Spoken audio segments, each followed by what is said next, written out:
আজকে একদম অতি সাধারণভাবে সয়াবিন আর আলুর হালকা পাতলা ঝোল রান্না করলাম। দেখো, প্রথমেই আমি সয়াবিনগুলো হলুদ নুন দিয়ে অল্প করে তেল দিয়ে ভেজে নিচ্ছি।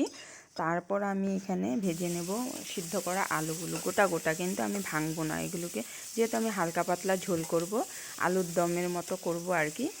এখানে আমি মাখো মাখো সিস্টেমটা করব না। ভেজে তুলে নিয়ে তারপর এখানে অল্প পরিমাণ তেল দিয়ে দিলাম পাঁচফোড়ন আর কুচি করা পেঁয়াজ।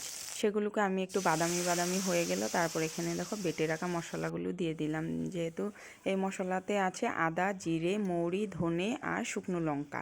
তারপর হলুদ আর নুন দিয়ে ভালো করে কষিয়ে নিলাম। যখন তেলটা ছাড়া ছাড়া ভাব হয়ে গেছে তখন সেখানে আমি দিয়ে দিলাম ভেজে রাখা আলু, সয়াবিন, সেগুলো দিয়ে ভালো করে কষিয়ে নিলাম হালকা পাতলাভাবে নেড়ে চেড়ে, নাহলে আলুগুলো কিন্তু ভেঙে যাবে, যেহেতু আমি আলুগুলো গোটা গোটা রাখবো। তারপর এখানে আমি গরম জল অ্যাড করে দিলাম। গরম জল দিয়ে আমি কমসে কম 20 মিনিট ফোটাবো। 20 মিনিট ফোটানোর পর দেখো ফাইনাল লুক, আমি কিন্তু নামিয়েও নিলাম, উপরে কুচি করা ধনেপাতা দিয়ে নামিয়ে নিলাম।